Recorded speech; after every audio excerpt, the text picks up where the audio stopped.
Alright kiddos, you want to see me make something cool out of these boards that I've had laying around forever?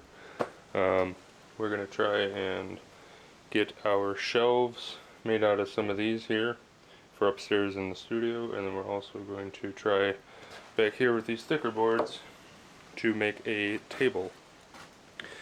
So stick around and find out, I guess. I'm working on the fly, so design choices are yes. Welcome to the bread bank. We sell bread, we sell loaves. We got bread on deck, bread on the floor. Toasted, roast. Shut the fuck up. Listen, I just need a baguette and a brioche. We don't have either of those. You can get the gluten-free white bread, the potato bread. What the fuck is gluten? Take that shit out. So, as you can probably see here, these boards are not milled supremely well. You can kind of see down there in that early general area that basically they're wavy as hell.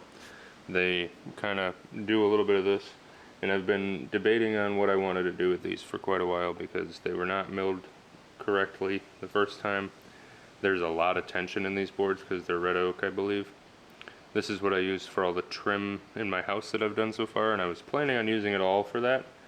But the amount of work that it was taking just to get even a semi-straight board was abysmal. Like, it was crazy, and my table saw was pinching, and I just could not get them to cooperate. So basically what I'm looking at doing now is I'm planning on just essentially using them for something cool.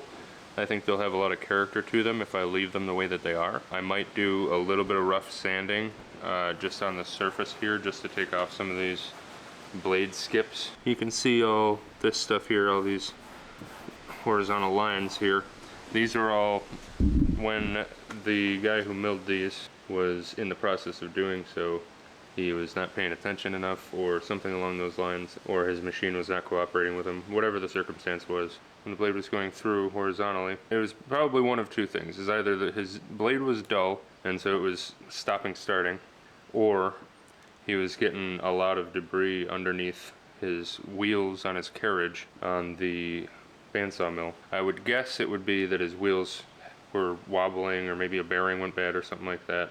And then the reason why they're curvy, why they're wavy rather, is because essentially when you are trying to mill through a piece of wood, like if this is your blade, you're going to have a blade guide on both sides, and if you don't have that blade guide close enough to the piece of wood, so if your piece of wood was here, this is your piece of wood, if you're trying to mill something this size and your blade guides are all the way out here and you try and go through it, then your blade, it's not contacting for whatever the distance is here.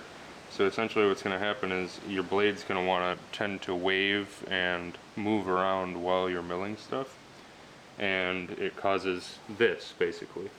It'll cause the waviness, it'll cause, it could have caused the skipping here as well, but I would guess that was more like non-consistent movement or dull blade or something along those lines.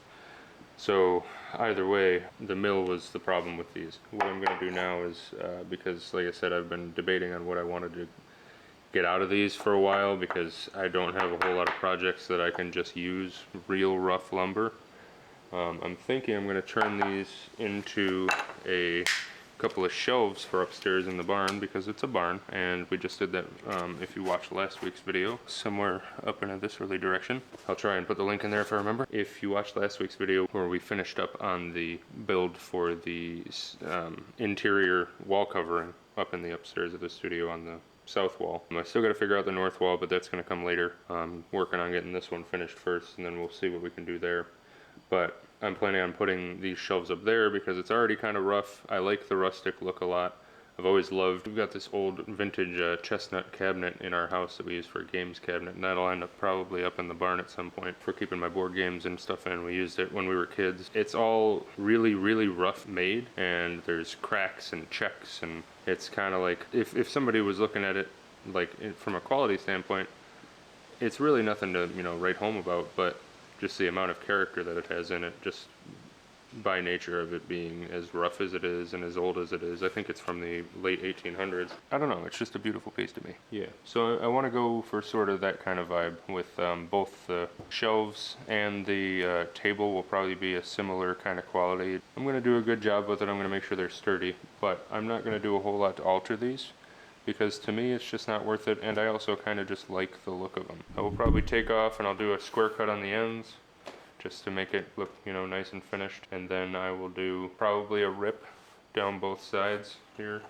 with my nice circular saw and see what kind of distance we get. I'm gonna measure, I think I've got 4 or 5 of these. I'm gonna measure all of them, and what I'll do is I will take a median width from the smallest board. So like I'll find out what the smallest point out of all of these boards is, and I will say, okay, so the maximum amount of good lumber, usable lumber that I can get out of these boards is going to be, say, 12 inches, which is probably, that's about what I'm expecting to get out of them.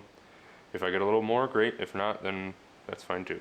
But I'm going to cut all of them at a reasonably similar width. I think we're kind of just we're gonna have to probably make some wooden shelf brackets for this, and I think that'll probably look nicer anyways. And then we'll probably go with something rudimentary for now, and then if I decide to decorate it up later, I will. So something I should mention before I get to actually cutting, something important that you want to think about here is if you're working on, like I've got metal sawhorses, probably a lot of people would have wooden sawhorses, but these ones are foldable, they're nice. Anyways, something you want to think about is when you're going to cut on a sawhorse, if you can't cut right through the top of the sawhorse, which is how a lot of sawhorses are built so that you can just chop right on them, you're going to want to put blocks underneath both sides of your boards that you're not chopping into your sawhorses, because you will ruin a blade like that and it will kick back on you. So just something to think about, food for thought. I'll be back in a second. So it looks like about the max width I'm going to get is about 10 inches out of that board. So basically what I'm calculating is if I measure this across all the way from live edge to the ripped edge, what I've got is from the smallest point about 12.5 inches. And yes, I could probably go with 11 inches, but I think 10 inches is a pretty good size. I don't need crazy deep shelves. I'm not putting anything nuts on these. And also what that's going to do is that's going to give me a little bit of extra lumber that I can use if I need it to supplement for my table build that possibly get tied into this video, possibly get tied into the next video, or will be the next video. I'm not sure exactly which one's going to go first, but that'll be soon either way. So what that'll do is give me a little bit of extra, because I've got about 16 and a quarter there, 14 and a half there. So that'll give me a little bit of extra to play with if I need it, or I can use it for some other project. And 16-inch shelf is pretty fucking deep. So I don't think I need that kind of depth on these. So kind of what I'm gonna do is, because this is a rough ripped edge here, it's not, again, not exactly straight, because when they were milled, they were not done properly. But I'm gonna look for big cracks or imperfections, which it looks like these are pretty free from, but they are pretty wavy. So what I'm going to do is I'm going to hook onto my rough edge. I'm going to measure from this side to my lowest point, and then from my lowest point I'm going to take a measurement to how far in I want to cut on both sides, essentially. My lowest point on this board, yeah, about 14 and a half exactly. So I know that even though I have 17 on that end, this is the most amount of depth that I can get out of this board is 14 and a half. Basically, I'm working within the parameters of a 14 and a half inch board instead of a 17 and a half.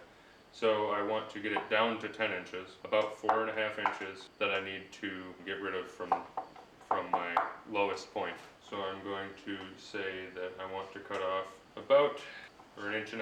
So we'll measure to about 13 down there and down here. And then we're going to cut off at about, so for 13 there, we're going to remove 3 inches. We'll cut off about, we're going to cut off a little extra, maybe give ourselves a little bit of playroom. So we're going to measure that at about 2 7/8. So 2 7/8 and 13 is where we're going to go. So just mark it out down here, 2 7/8 and 13. And then all I'm going to do is get my chalk line here, and I will take it from my 13-inch mark. I run all the way down to the other side of my 13-inch mark, snap it, and then we've got ourselves a line to cut. And then we'll do the same thing on the other one. Make sure we got enough chalk in here to make the mark. Center it, go down, rinse and repeat.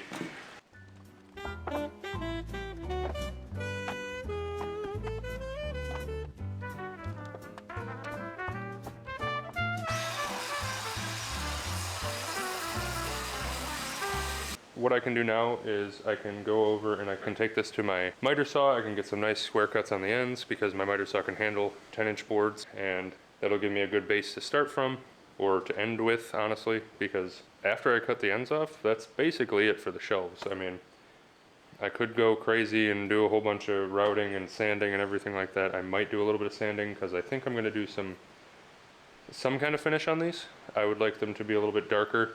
I want them to look tavern-y for the tabletop studio build, but I don't think I'm going to go ham on these. These are going to be probably about what the finished product is going to look like, is just this with square ends, and then stain and probably some clear coat.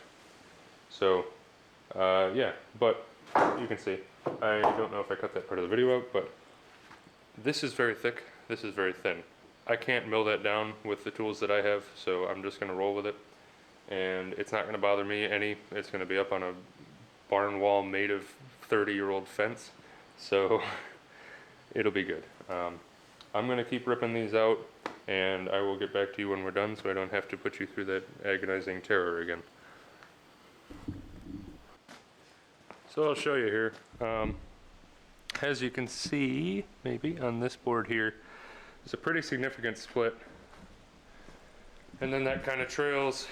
It's mostly gone in the middle, but kind of trails to here. There's another split, and it sort of is in here too.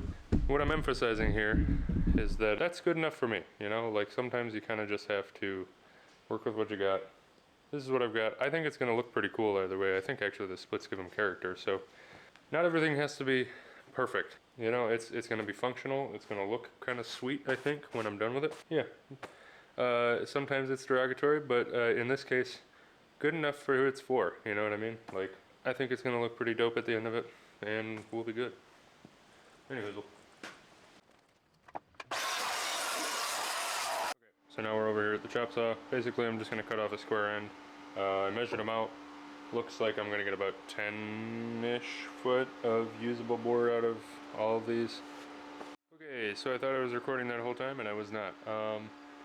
I got a decent amount done. I cut the ends off of those boards, and they're all squared up now. They're all ready to go upstairs. I also cut these for the shelf brackets. So essentially what I'm planning on doing is I cut 45s on the ends of these.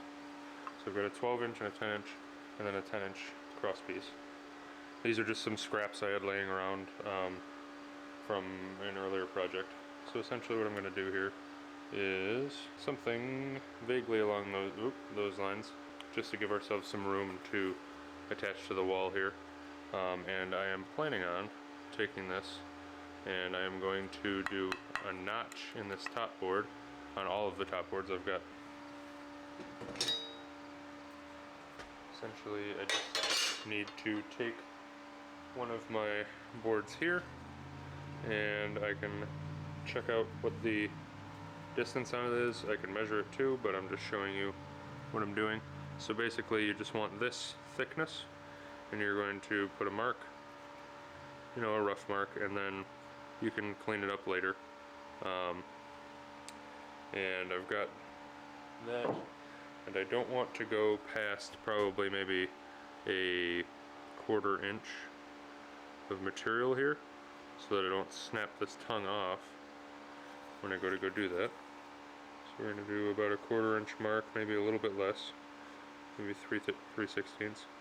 So essentially what I'm going to be doing is I'll be taking this, and I will be making 100 little cuts, and I'm going to take this chunk of the wood out, and then I should be able to, I'll staple through the back of this, or nail through the back of it into the other board that comes down, and then I'll put my cross brace in somehow or another.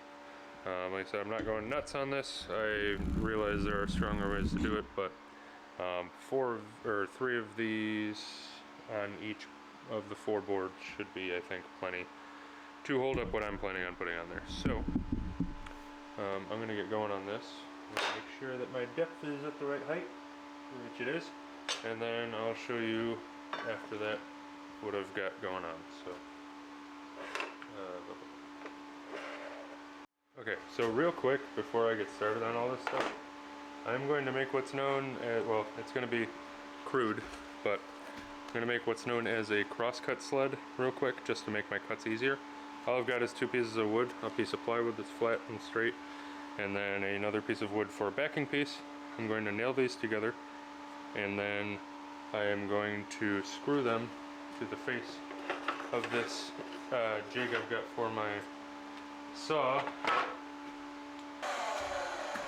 I'm going to take this and attach it over here. Again, not perfect at all, 0% perfect, but something that will work for our project that we're trying to do right now. And we're going to take this and nail it to here. And you want to be very careful when you are nailing towards your hands like this. In fact, probably just don't do it. But I have almost no regard for my own life, so. And we're gonna get it down here. And basically what this is gonna do is it's gonna stop this small piece here from pinching. And then we're gonna run it through until we've got it up to the height that we need it at. This front piece is not square at all. The back piece needs to be square. Take our piece here. We can run our crosscut sled onto it. We can set our distance, which I actually was pretty close to what I needed. And you can just set it in here. And it's going to make it a lot easier so you don't have to worry about it wobbling as much. And you can run it across here and get your cuts. And you can just slide it in inside here. Ideally this would be made out of something nicer, but it's not, so yeah, there you go.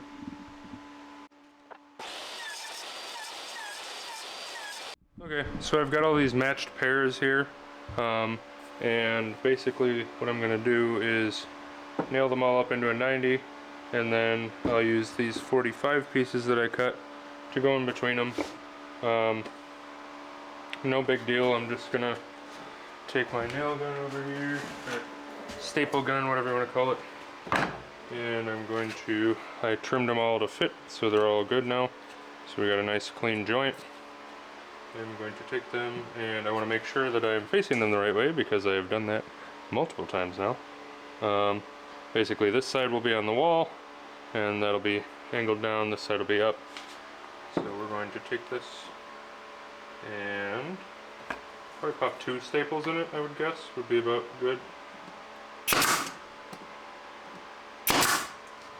And then the nice thing too is that because we've done this, now the staple faces will be under the shelf, so the shelf will sit here, so you won't really be able to see them after this. Probably could be using glue, but it's not that serious.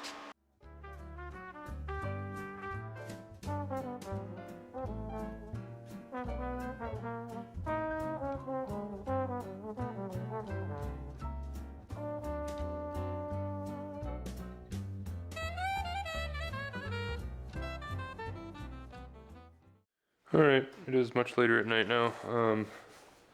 I am just going to give these literally just a quick dust off, and I'm going to stain them just like they are, because they're supposed to look like shit, kinda. Not like shit, they'll look cool, but they're going to have a really rough finish on purpose, so like honestly if there's some texture in there it'll probably help. So I'm going to give them a quick brush off.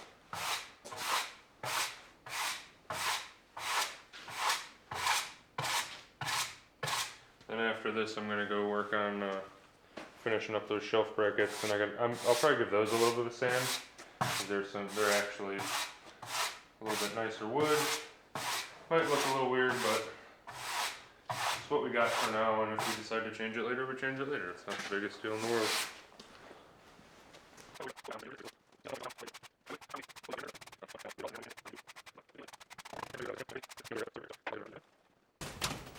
This is honestly just going to be real quick and dirty, and that's fine. It's a barn. It's a barn. I do a lot of, and I'm sure everybody else does this too, but I do it a lot, where I just pick my own stuff apart before I even start doing it, and I just bully myself into basically saying you're not good enough to do that, and whatever you make isn't going to come out well enough. Well, this time I'm saying fuck that, and I'm just going to make it happen. So kind of just trying to push myself to continue to work on things that I want to work on and I want to get done, but I've been putting off for so long that, you know. Anyways, yeah, so I'm going to grab stain. I'll probably do a test piece first and see what they turn out like. Let me see if I can get you in the light a little bit. It's still filmy because it has not finished drying yet. I think I like that, honestly. That's got like quite a bit of character. It like leaves the imperfections a little bit more. I think this looks, honestly, a little too finished, and also I think the orangey tones are gonna make the room look kind of wonk. Okay, so I just went up and compared the woods to the siding up there on the wall, and I think I'm gonna go with the just straight up the Varathane. Yeah, I'll show you what the product is just so you know. Varathane Ultimate Polyurethane, and it's water based. So yeah, I think I'm gonna go with this. I think I like the look of it. I can kind of show you a piece here if you want. I verified with my mom, so I think we're good. I got the mom stamp of approval. Anyways, so got that. So this is the stain. This is the natural stain, which I think is really, I think it's too orangey. And I'm kind of going for like an old-timey vintage look anyways. And this actually came out really, like, I like that quite a bit better. Yeah, up against this anyways. See it a little better there. Let me flip you around, I'll get you closer.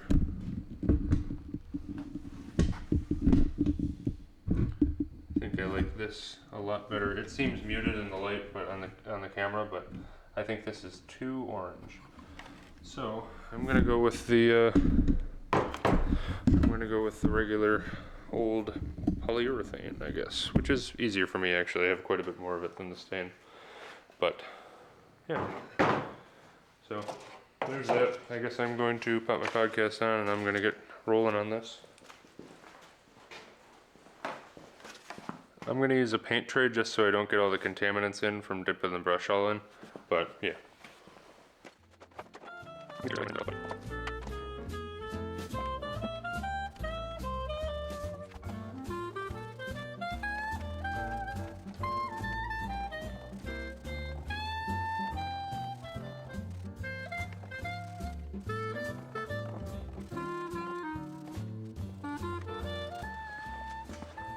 I think that actually came out a little darker. Yeah, it definitely did. A little darker than the test piece, but I don't know, still looks pretty good. And it's not quite as orangey.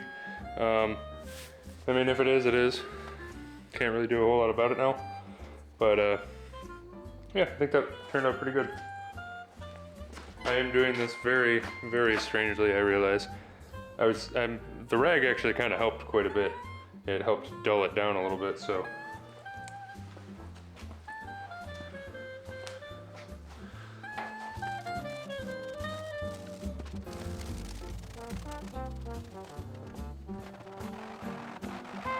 Alright, well, looks like we're gonna just do it live.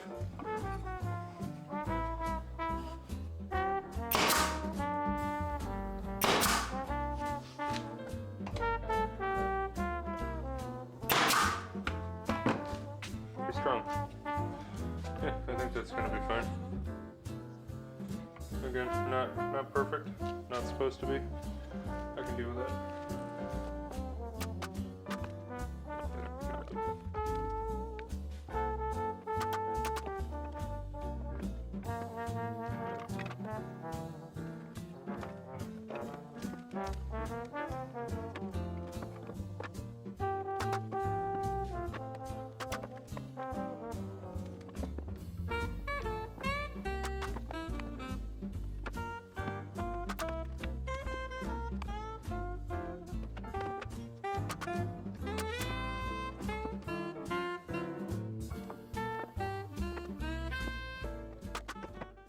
Okay, got all the staining done. Just waiting on these brackets to dry up a little bit. They're doing all right.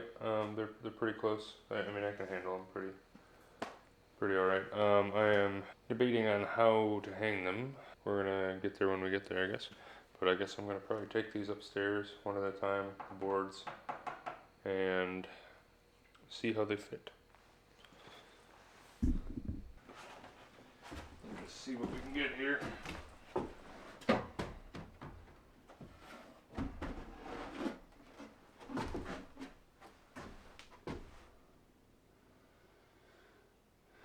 That's not awful.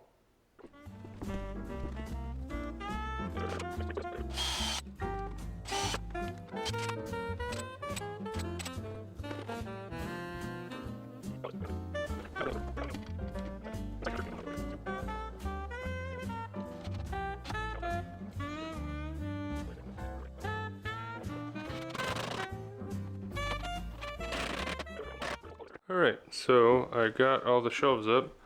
The camera just shut off. Pretty cool. Anyways, I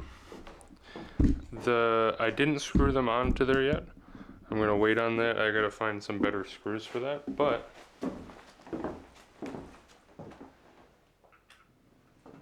oops, there's a little still on.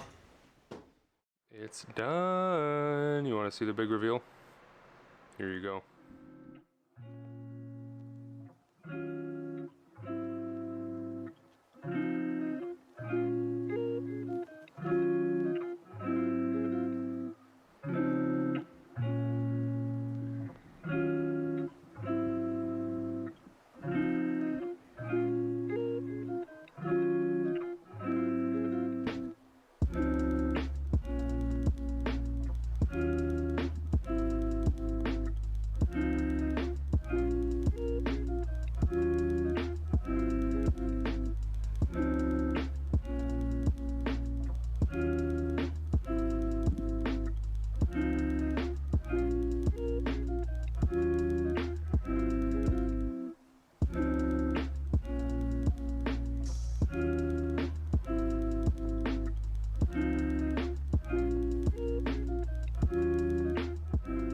Hey guys, so as it turns out, I did end up having to cut the 2 videos in half.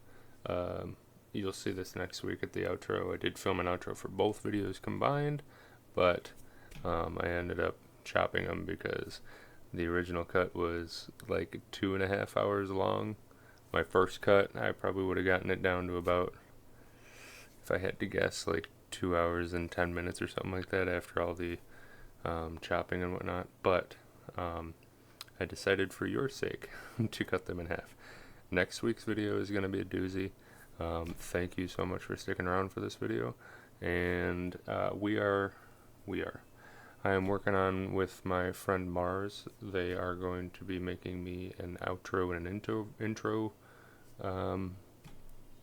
video / animation over the coming weeks. Not exactly sure when that's going to be, but sometime in the nearish future you can look forward to that, so I'm excited for that. They do a really good job. Yeah, so thanks for watching Goner's Garage, and we'll catch you next week. Bye.